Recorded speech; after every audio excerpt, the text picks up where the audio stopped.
have I mentioned? I got family ties and connections. I can't mix your stress with my blessings. I get the Smith, not Will, yeah, the Western. This heart of mine got me so involved, I'm so alive. Okay, we're back. Another episode of Serious Chattins. I'm joined by a good friend of mine, a well-known artist. He's been in the music game for a good 5 years, 6 years now. Yeah. He's been putting in the hard grind.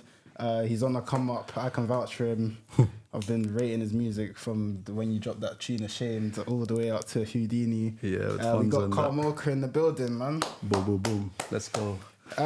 First off, let's start from the beginning. Let's take it back. Where you from? How old are you? How did you get started in music?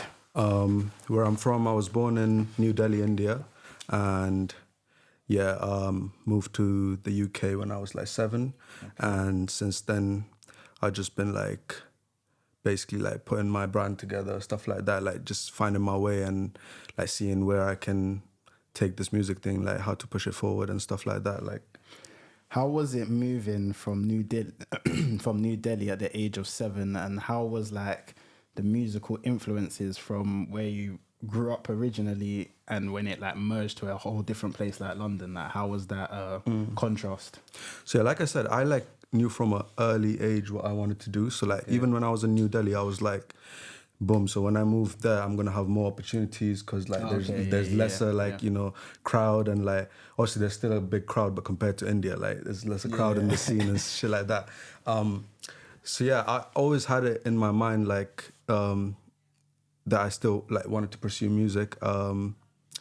Sorry, what did you ask again? How so it was moving and I was saying what was the contrast from the music that you maybe grew up on till the age of 7 and that was playing in your household to different in the UK they have rap music, grime, and it's so basically it's odd. I don't know how I got into Western music, but since I was young, I actually would listen to Western music.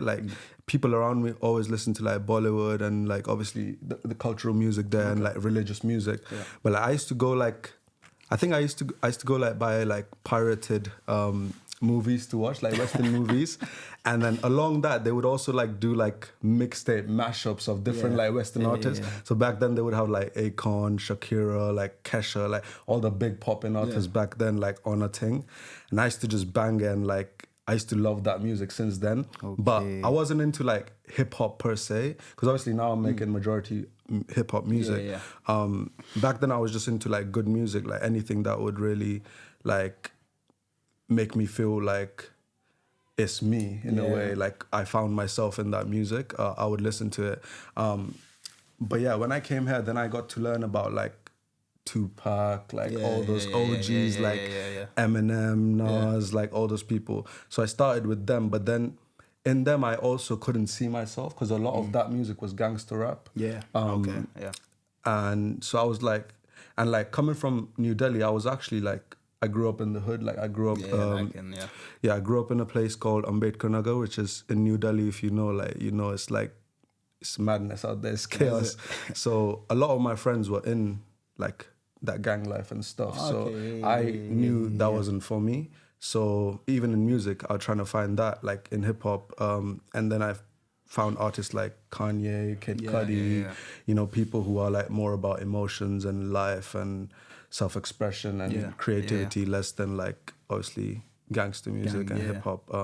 So that's how I found my route into hip hop and that sort of music. Yeah, I'd say I actually had a similar in my teenage years. So year 8, year 9, year 10. That's when I was heavily going back and listening to the old school albums. So listening to J. Cole, getting into Kendrick. This is when they just jumped on the scene. Yeah. And then I'm going back to listen to College Dropout by Kanye, Late Registration, old Eminem albums, Marshall Mathers LP. Yeah, it's a lot of back and forth for us, I feel because we weren't there when that stuff dropped. When that dropped, I was so young, I wouldn't be able to take in a College Dropout or something. And my music taste is so back and forth now. Even if you see my playlist, the way I do them and the way I listen to music, it's so you could tell there's influence from the UK, American, and it's because it's all been jumbled up when I was listening to it when I was younger. So I actually feel you on that one. Yeah, for that sure. actually makes sense, bro.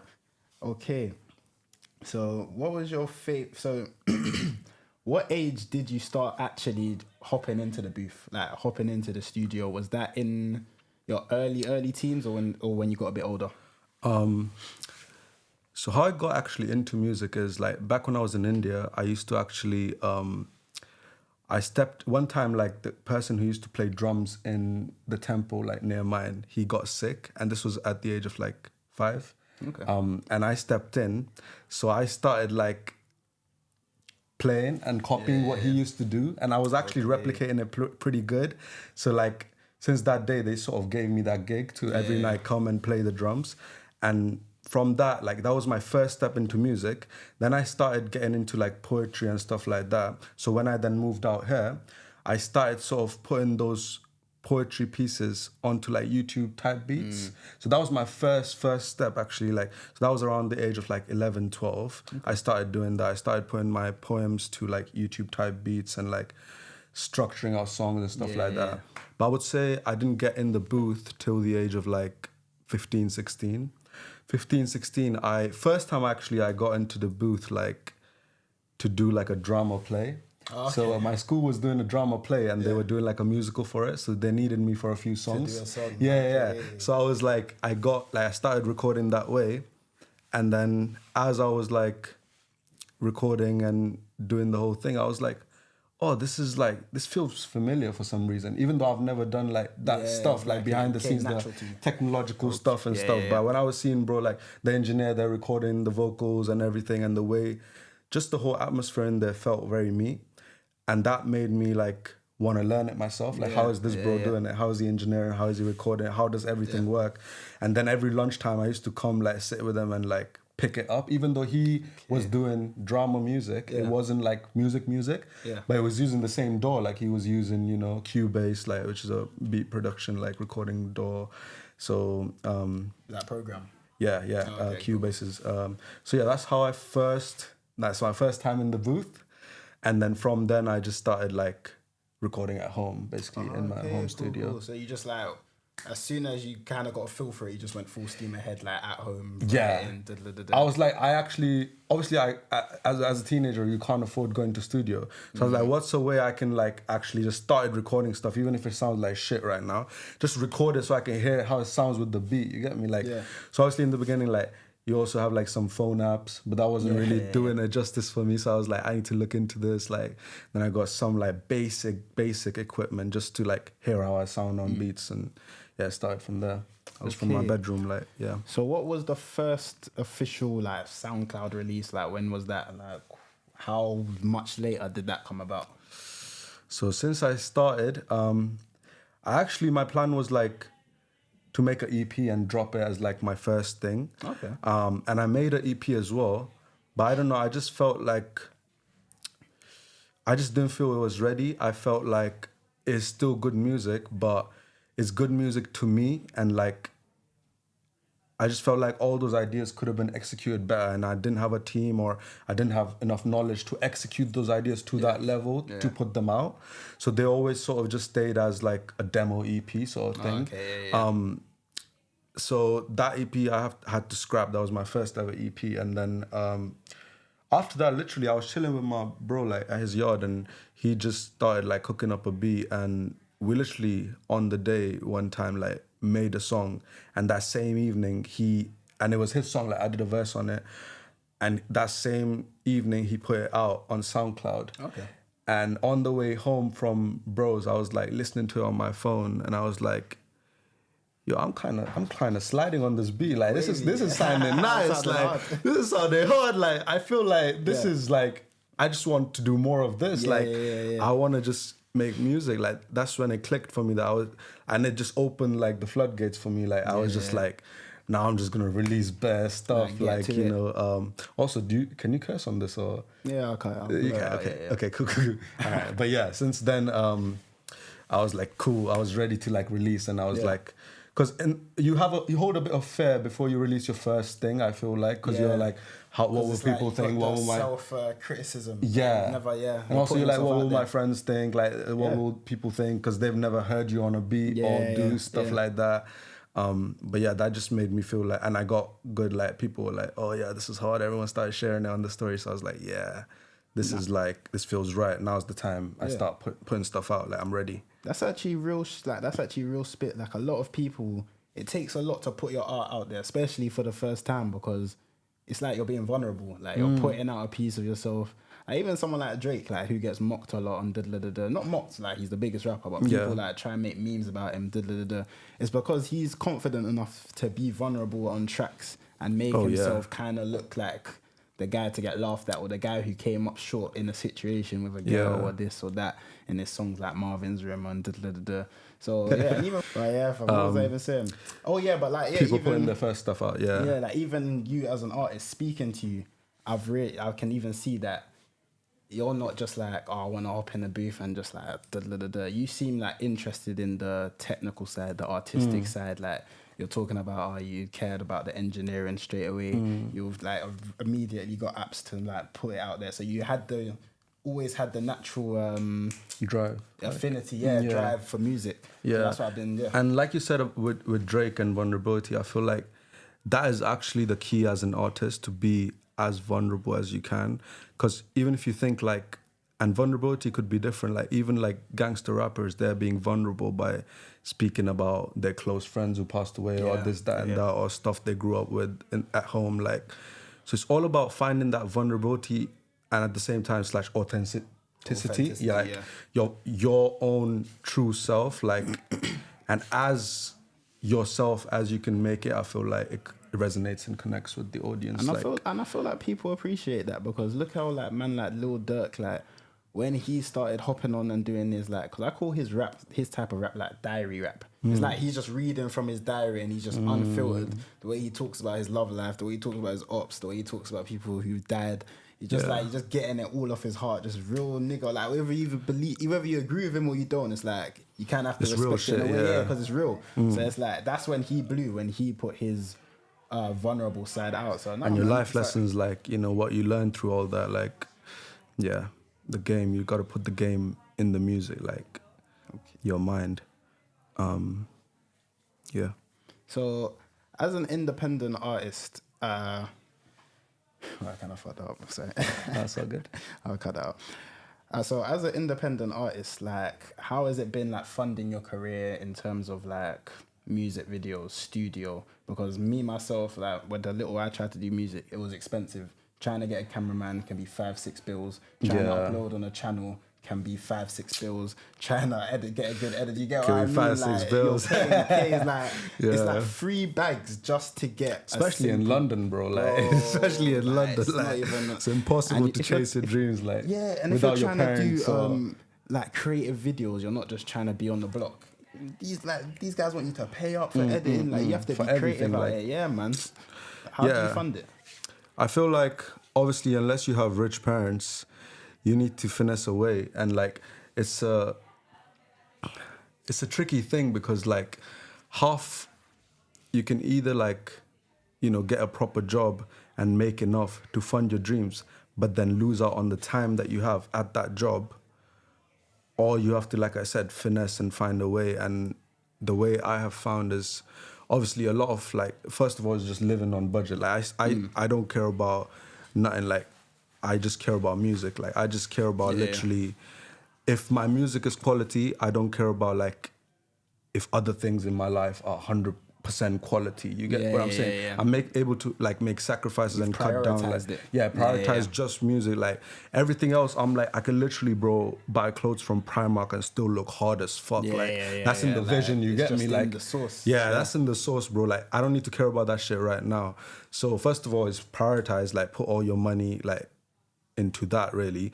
But also like to get the money is like you look at funding, basically. So there's lots of like organizations. There's like Wired for Music, Sound Connections, Youth Music. There's lots of different charities in London where if you have an idea and you're passionate and you can, tell them how you're going to execute it, stuff like that, they give you funding, bro. Like 2K, 3K, 4K, 5K. Like there's different avenues, But then the thing with it is like you can't be like, okay, I'm getting 5 bills of these mans, I'm gonna now splash out. Like you have to stick to that plan, bro, because you're gonna regret. Like you get me? Because obviously there's a limited amount of organizations. Like even that money, like So I feel like in your young 20s right now, you should just like focus on investing and just see it like all of this you're gonna get back 100 times more, like your time, your money, everything you're gonna invest right now, you're gonna obviously live off like later on in life, you know, when the fruits, you know, of your labor. Yeah, exactly. So obviously not to be like too in that, but would you say as your career so far shows streaming, has it been easy to make money off music, or is it like a constant uphill battle? Because it seems like, you know, when a rapper has blown up fully, it seems like once they've got the momentum, it just keeps coming from the way they look at it, the way they show their lifestyle, is coming and coming and coming and coming. But when it's like you're on the come up, it's like, it's hard. It's difficult, bro, because I think obviously the bigger you are, the more people are trying to have you on their shit, you know, like, but I feel like for me right now, it's like, there's no guarantee of any check like coming from anywhere. You get me? I have to make those opportunities in a way, like I have to go out there and look for like shows or events and stuff like that. And obviously I've now sort of built up like past few years, like building my brand in London. I've built up a few like organizations that hit me up for shows and stuff like that. But like on a consistent basis, I have to still like search for it and be my own sort of manager and A&R in a way. Like freelance is basically like look for gigs where I can get paid. But like, yeah, bro, in a way, I don't even see music as my revenue of money. Like, I literally just make it because I love music. Like it's literally keeps me going. Like, and it just like, it's me, innit? It's like, so if I look for it to make money, it sort of in my head makes it like, you know, what do you call it? Like, it's like makes it a marketing thing. Like it makes makes it a business. Like it's like shallows it. Yeah, it's just for money. Takes away the substance a bit. Yeah, exactly, bro. So like the way I do it, I focus on the music, and like over time I want to build a team where other people care about the money side of things and this, that, and that. But like, obviously that has to be something like my brother. Like I trust him 100% with that. But yeah, bro, I always just want to focus on the art. Like that's the main thing for me. But obviously you need money to make your dreams come true. By the way? Right now, bro, like I'm independent. Fully. Yeah, like right no now manager. I'm fully independent. Like I have a few people who hit me up to manage my stuff. But like I said, I need to build that trust with people. Like I need to build that trust, because once I start with someone, I want to keep them till the end. Like they are my, you know, manager forever. Like, so I need to find that person. But yeah, bro, right now it's all independent. Me and my partner, we just manage each other's shit. Like if someone's like, who's your manager? You just, you know. Each other. Yeah, we got each other. That's good, because at least the trust is already there. Nah, that's exactly. So that's the thing, bro. I need to find someone I could trust that much. You get me? Like, because like that's my food. Like, you get me? I get what you mean. So what would you say is detrimental to music right now? Like the state of music. What would you say is bringing it down, the quality, if you get what I'm trying to say? Bro, I feel like people are lazy. I feel like because how easy it has become to make music, people think it's like you can record a tune and put it out and it's a song. And no hate to that. Obviously, like if that's what your heart wants to do, you do that. But I think people who make it with love, you can hear it. And people who make it with a different intention, like with the intention to either like live a certain lifestyle or the intention to like, I don't know, build a certain image for themselves. Like, I feel like those sort of people are bringing it down because they are the majority. You get me? Majority is those people, and they are like just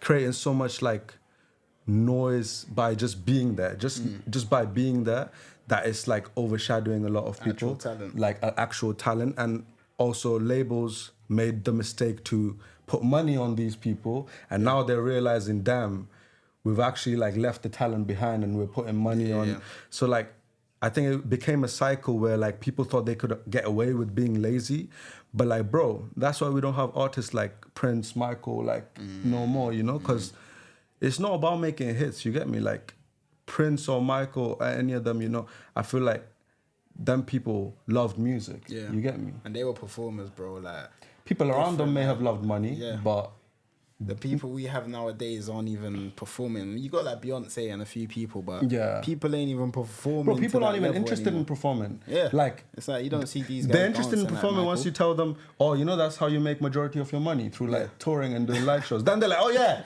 then let me get my shit together. But you know, like, don't you want to perform your songs, bro, that Yeah, you made? like- Like, as a kid, when you were young, you were like singing in the shower, like you're acting like you're performing. You get me? Like, that should be part of the dream, like Alright, cool, performing. but let me ask a real question. So Yeah. realistically, how much percent would you say is the passion for you, and how much percent is the monetary gain? Like realistically. Bro, I would say, like, I would be happy to be like a monk and make no money off it. Like, all of it is going to charity, but it's well known. You get okay, me? yeah. Like, I It's literally don't reaching care people. about money, like, Okay. at all. Like, the only... Obviously, it's nice to have it, but it's Yeah. not the be all end all. Yeah, I think that's also because I'm still, you know, living at home, and a lot of my stuff is, you know, looked after by my parents. So I'm not thinking about money Yeah, like yeah. that. I'm not struggling for money. So that could be a part to play in that. Yeah. But I also just think I care more about ideas and executing them. And for that, I need money. So that's when I think about money and think about where I can get it from, whether that's funding or I need to pay on a job or this, that, and that. But I think about ideas first, not like how much money I'm going to make.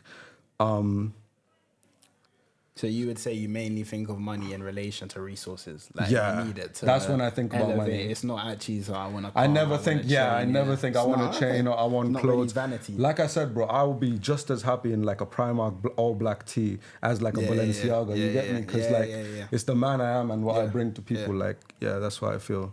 So what would you say is?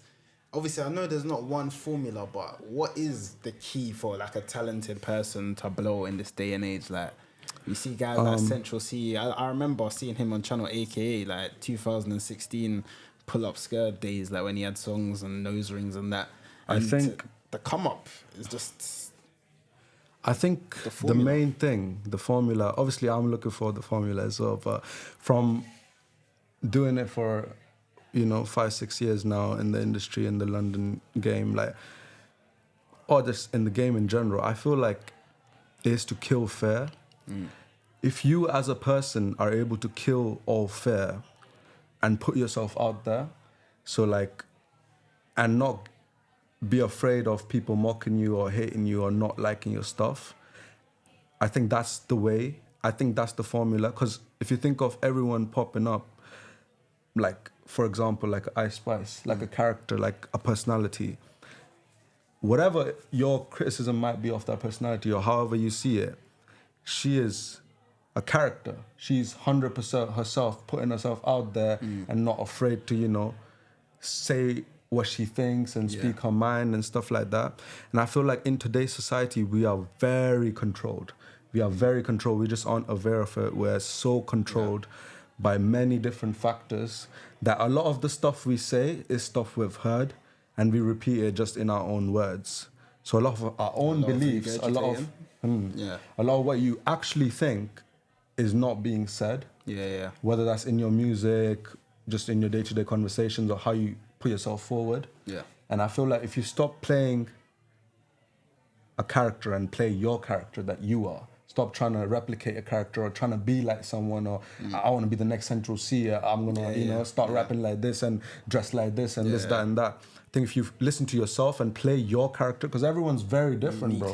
Everyone's very unique, bro. Even if you think, oh, me and all my boys are very similar, you're not, bro. Like, your boy is into like 10 things he doesn't tell you about that he goes home and gets into because he can't share that with you. Like, he thinks you're not into that, or like whatever. So like, I feel like if everyone's expressive and not held by boundaries and rules and stuff, they'll be able to put the best foot forward, and people will recognize that. They'll see, and like in these characters, like I'm saying, like Ice Spice or like X, for example. X, a lot of people related with X, like R.I.P. He was 100% being himself, bro. That's why even when you see negative in him, you're like, sympathize? Yeah. But also even people who are, like, for example, if he was an abuser, it's obviously in the air and this, that, and that. People who might be abusers as well relate to that, and they feel like, damn, like, this guy's turning his life around, you know? And obviously he is exposed, and because he's a celebrity, everyone knows he's an abuser, and no one knows I'm an abuser because I keep it hidden and hush. But maybe like there's something to learn there. Maybe because so you know, if even from Kanye, for example, you know, a lot of things he does are wrong. But even if someone's putting the wrong things out there, obviously some truth in it. there's some truth in it, and there's something that needs to be said. I feel like, you know, that's one without of the things damaging about, people, that's without one of the things hurting about people. guys like Kanye. He'll go on a rant. He'll say like 3 things as like, oh, that was actually intelligent. Then like 4 things are just like, you just sound mad. So it's like, just like the balance is just, it's hard, isn't it? But now I feel like what you're saying. So who, because from what it sounds like, it's like a real recognized real thing for you. So who would you want to collab with in this day and age? Let's say someone like around your level, and if you could collab with anyone in the world. Around my level, bro, like, obviously I'm still not on that level, but I'll speak about like the London scene. I feel like I'd love to work with like Lancey. I'd love to work with M. Hancho. Oh, okay.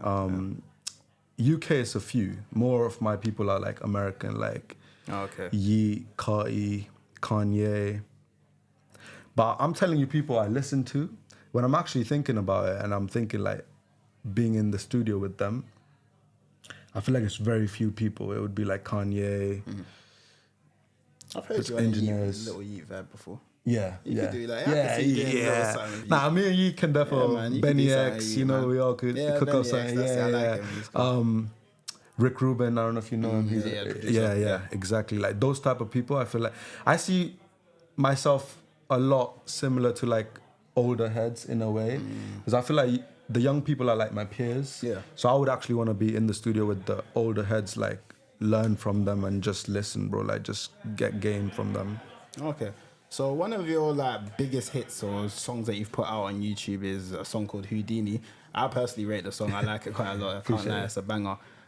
What was the inspiration behind that song, and what was the feeling? Because it got quite like a few more views than the other songs on your channel. Like, what was the?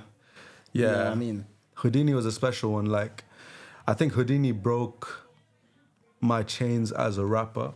I feel like for ages I've been trying to master like my rapping, and because obviously I started as a singer, and rapping I just got into because all I would listen to was hip hop. So I was like, if this is all I'm listening to, I need to step into the game, and if music is my thing, I can do this as well. Like, so I've been trying to master it. But on that track, like the way, and I punched in everything, like it was all like a freestyle. Like I got the beat, and I was so driven, and like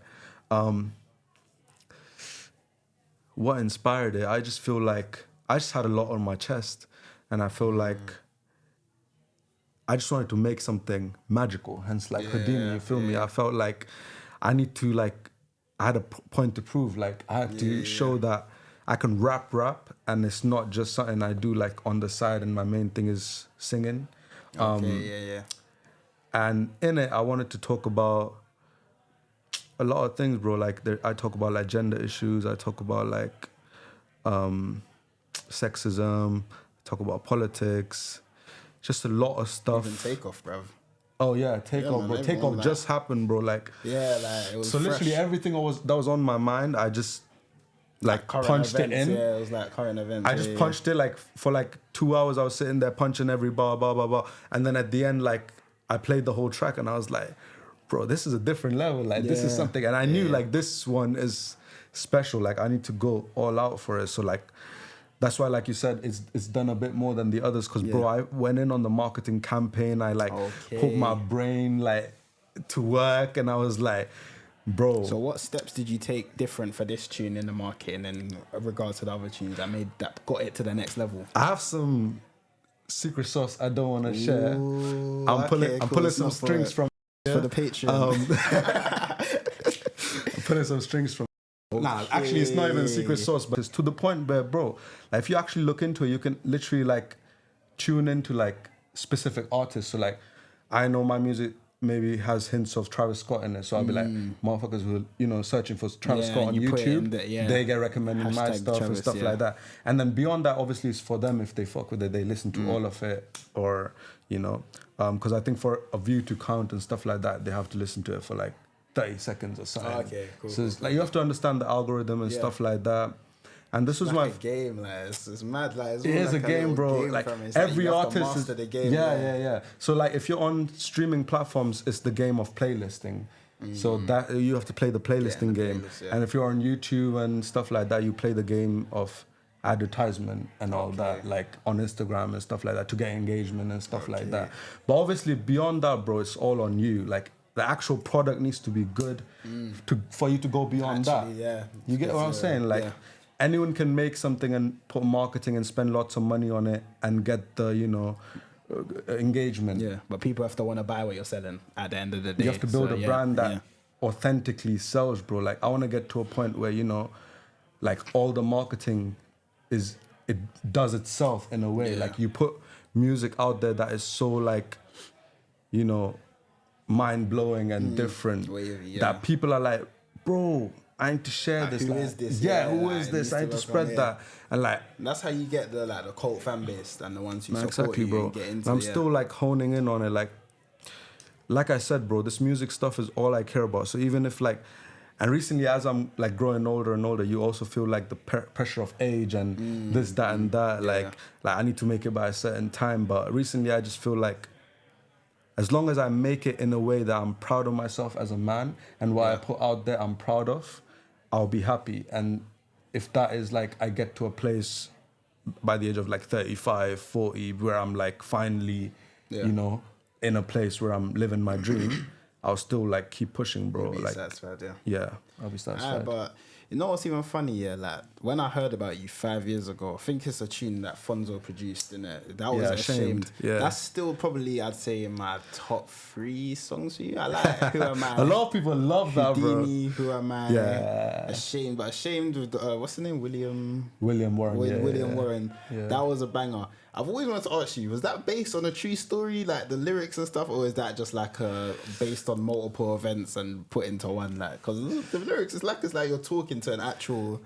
Yeah, that's a vulnerable song. Like I rate it. Yeah, bro. Like most of my music is probably from my life, some scenario from my life. It's never like I can't make music in a way that I'm speaking someone else's story or I'm trying to paint a narrative I haven't been in myself. Like, so everything you hear in my music, somewhat I've lived it to some extent for it to be there. So yeah, even all the heartbreak stuff, all the sad stuff, we all been there, you feel me? Like, sure. so, yeah. Hey, but nah, man. But everyone, go check out that tune as well if you want to go back to his old music. And obviously follow Karmokar on Spotify just to add that in. Yeah. So what, beyond music, what's the bigger picture? Beyond music, bro. So even my reasoning for making music is to make a positive change in the world. So that's why, like I said, I put topics like sexism and this, that, and that I see as a way like that is stopping humanity from going to the full stream ahead. All those things I put in my music because I want people to hear it, and eventually I know it will get to the right audience and to enough people that it will make a difference. So yeah, bro, music is like, I feel like the best way I can serve. I feel like with my talent and the best way I can give back to people. But bigger than that, I wanna just do that in multiple different fields, bro. Like I wanna take that mindset to like movies, advertisement, like schools,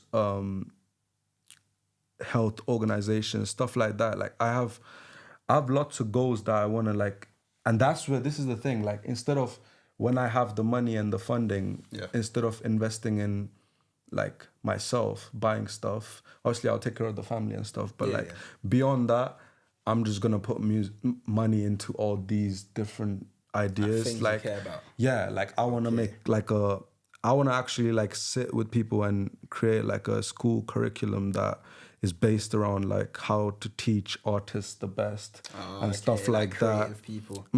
So you basically like, you want to make money off music to put it back into the things you make the music about. Yeah, that's a great way to put it, man. I get you. Like exactly all the issues I talk about in the music and all the things I've been through. Make it, try and fix those things. Nah, to man, I some respect extent, it. or Yeah, start man. a thing, you know, start a fire. and start to be Yeah, All it exactly. takes is a spark, bro. Yeah, and like my inspirations, they all also talk about these similar things. Like Kanye, I mentioned, he speaks about Donald Trump, in the White House. education and all that, yeah, and lots of different things, bro. Like, I feel like there's ways, and like earlier what I said, a lot of ways we are controlled. I want to change that, bro. So that's why I say like advertisement and movies, like there's a lot of things in there that are subliminally targeting us and affecting us. And I want to change that thing that we as humanity, when we step into that industry field, we just care about money and prioritize money. Yeah. Whereas I feel like a lot of the times you're also like, you think you're going for the most money and this is how you're going to get the biggest bag, but you're actually like, you know, like you're actually causing, what do you call it? Like you're putting an axe on your own feet. Like, what's still supposed to say? I feel like I know what you're trying to say. You know what I'm saying? Yeah, like, you're like, you think you're going for the biggest bag, but by actually just caring about money and not caring about humans, you're sabotaging yourself. You're sabotaging yourself, bro. Because like, if you actually care about humans, people recognize that. Like, don't you think if we recognize a brand is like actually caring about how we feel, we would actually value it more than a brand that looks like more flashy and this, that, and that in the long run, you know? And that's why brands try. Yeah. But people see through it sometimes, like with like, say like when brands will go behind Pride Month, people are like, I even see people like, part of that community be like, it's pandering, like, do you get what I'm trying to say? And a lot of it, bro. People can sense when something's genuine or not. Like when BLM was happening, bro, and every brand was like hopping behind it. And it's like, literally last month, I came to your organization and felt racism. How can this month you be all for BLM? It's like, nah, what, you're going to put that organization on blast? Nah. I can't do that. But obviously you're talking about like serving earlier, like would you say that you belong to any like religion or spirituality that you're serving in particular, or there's any God that you inspires your music or whatever? I think whatever floats your boat, wherever you can learn from. I believe in like I obviously my parents and stuff, I grew up on like Hinduism, but growing up and learning about different religions, I learned that a lot of it is the same and a lot of it is stories told in different ways and, you know, different contexts to say the same teachings. So I feel like there's something to learn in everything, but most of, like, I go back to Hinduism because it's like one of the oldest religions and I feel like there's so many teachings in it. So like, for example, I have an album coming up where I'm gonna speak about like, because I haven't spoken like about religious stuff in my music yet, but in this new album I'm gonna incorporate a lot of it, and I feel like I've been just diving deep in my culture and just learning a lot about stuff. Like, for example, like the idea about changing the teaching comes from like in India before the British colonized us, we used to have a teaching, like a school called Gurukul. So all of our schools used to be called Gurukul, and they had a different sort of way of teaching, but they used to teach everything like in the way like I'm saying, like actual stuff that like, you know how we graduate from school and we're like, I ain't learned shit, like I ain't learned anything. I feel like actually like when I go to the bank, I don't know what's going on, like all those things they were actually taught, like you know, all those things were actually taught. But then when the Britishers came, they colonized and they changed everything, so like then it was the British way of teaching, you know, everything got changed customs. They changed the customs. So like a lot of this stuff I actually learned from going back into my culture, and I get ideas that I want to build on that. Like, I want to take it from there. Like, bring back an original way of thinking? Yeah. Like, in a way, I kind of get what you're saying, a more productive way of thinking that actually... Because as you can see, society today, like, there's a lot of toxic stuff going on, bro. A lot of stuff that we actually have to, like... combat. Battle every day. We have to battle brands every day, battle marketing every day, battle like so much things. Bombard you in any on your phone, your on computer, your phone, everything. The bus, like, bro, it's not easy, bro. You get me? Bro, like, I can actually imagine, like, if you were a caveman, you get up and you're like, calm. Today I'm gonna hunt and make this peng meal. You have less depression and stuff, bro. Like, you have less like toxicity in your life. Wasn't even such a thing as depression. Like, they're not even. They got their mind is survive, eat, reproduce. Like I don't. And you're even- actually being more effective because you're worried about your life and your family and tunnel vision. You're not waking up and seeing what's going on in this country or there or that with this celebrity or this that's something- madness, bro. Like, we don't even have enough time. But that's something I actually would have wanted to touch on, like how depression in the Western Hemisphere where people have a lot, and there's not even as much in places where people don't have as much. But we might need to leave that for next time. yeah, 'cause definitely, bro. Yeah. There's something I need to ask about. New album coming. What's it called? And when's it available? Where can we stream it? So yeah, the Lead album's literally like 80% done, no cap. I've been working on it for like almost 3 years now, bro. So this is It's one of those ones, bro. Like lockdown to now. Lockdown to now. I put my all into it, like literally, and that's why music has actually slowed down a bit because I'm full on focusing on this right now and putting this out because I know it's going to be worth it. Yeah. Excuse me. But yeah, actually, the album's called Conscious. Okay. And yeah, like I said, it's going to have a lot of religious aspects and teachings and stuff, but put in like a Western modernized way that you probably won't even be able to like understand, like that's where it comes from, but it's just teachings. But also a lot of like the main inspiration behind this album was like in lockdown, my uncle passed away from COVID. Rest in and peace. Yeah, he was the one who actually was my main like person I got music from. Okay. So like my mom says when she was pregnant, she was at his house and he used to teach music to kids and practice his music every day. So I was like hearing that in her womb, and that's where I like so picked. it's like, That's where I picked it up and stuff like that. So absorbed it direct. so yeah, literally, I always literally looked up to him and saw him as my like, you know, Inspiration in a way? inspiration, Yeah, guru, my, you know, teacher, like whatever. And yeah, in COVID, he passed away, and it's the first time I felt grief, because he was really close to me, like one of my pillars, you get me? Yeah. So when that left me, I had to literally rethink my whole life and what music even means to me. Like, because one of my goals was like, boom, his dreams haven't gotten to a place where he would want it to. So I'm gonna make my dreams reach the fullest and then involve him in both it. of you, yeah. Like I will get both of our dreams for us in a way. And I still see it in that way after he's gone. But yeah, when that left for me, I was like, why do I even make music? You get me? Like, what's this all about? So then all I could think about was that grief and that, you know, like pain of losing someone. So a lot of it is to do with that as well, understanding like the loss of someone, your identity, like questioning things, and how you bring yourself back, you know, how you put yourself together again and, you know what's at stake and know why you want to do the stuff and what your dreams are. So yeah, bro, a lot of the album is quite deep, quite emotional, lots of different themes, lots of different genres, bro. It's like so many different. How many songs, by the way, on this one?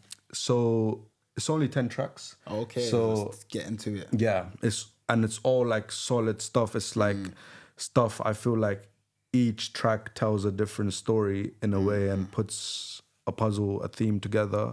And I just felt like 10 tracks at this stage of my career, people would listen to it all the way. If I do like 20 tracks, they may not. You get me? It's a lot. Yeah, 10 straight up like deep cuts, no bullshit. And so can you give us 3 cuts from the album that you're like, that so you're honestly, standing on? I've dropped 2 singles off it. So first one was God Noticed Me, which is the only feature on it's the only feature on the album. My bro Jiggy from the South, he killed that shit. Okay. Yeah, Ants on the album. Ants is not on the album. Oh, okay, cool. Yeah, Ants would probably be on the next album. Oh, okay, Ants would be on the next album. Ants, come on. But yeah, this album, because I said, I started it 3 years ago, so like I didn't even know Ants back then. Like it's like but yeah, bro, it's a lot of stuff is stuff I created and then been working on. And then the second single I dropped was Who Am I, which Yeah, is I like like my that one. most, I yeah, like it's that my one. most streamed song right now. And like, More streams than Houdini. Houdini's got YouTube streams, and this guy streams on Spotify. Oh, okay. So cool, yeah, cool, this cool. is the most streamed on Spotify, and yeah, bro. The next, I have one more single off it called Starry Night, which I'm hoping to drop next month, and then it's album time, bro. Either I'm gonna drop it like in the new year, or like first couple months of the year, therefore, like, because it's nearly done. It's just like finalizing and creating a marketing strategy behind it. But yeah, bro, that's like the lyrical side of things. Like I told you, like the spirituality and grief and all that, identity.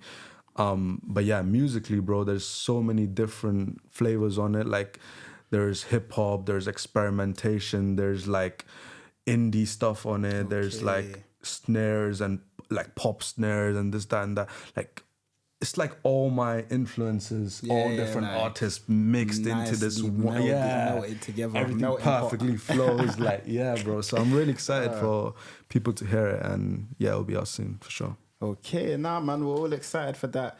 So I've actually got another question, even to take it left a bit. So what would you want to do if music didn't work out? Like, if just, I don't know, like God just said, you're doing something else, you have to do something else. What would you, what else would you try to do?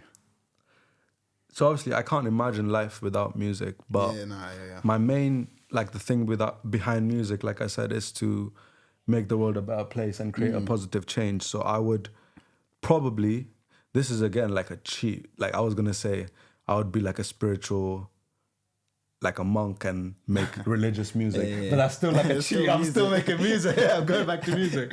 So maybe it would be like, maybe some humanitarian work. Yeah, maybe like a teacher or like, yeah, I can see myself being like a teacher, but it won't be big enough, bro. Like that's the thing. I want to make big impact. So it would have to be, I don't know, it would have to be. But they do say it's the little, like, you don't know. You start, obviously. Couple kids in your classroom, they might be the next future. Martin, That's true. the flipping Luther King and then, and Gandhi. And they're the ones who, do you get what I mean? And that's true, that's true. But yeah, I would definitely be looking to live in my purpose in a way. Like I would look to do some work where I'm feeling like helping the youth and guiding the youth and, you know, creating a positive impact. But yeah, the next biggest thing after music is, in a way, religion for me.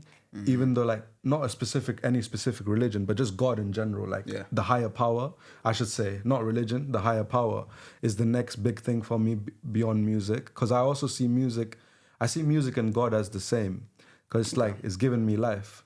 Like music's given me life, God's given me life. You get me? So do you believe in God as a person, like how an Islam or Christian would, or do you believe in her? Oh, okay, cool. Can about 1 minute. Yeah. Or is it more like well, obviously this has to be a quick answer. Or is it like just like a force that's like all around us? How do you see it? I think. See this. I've been looking. I'll try to be quick.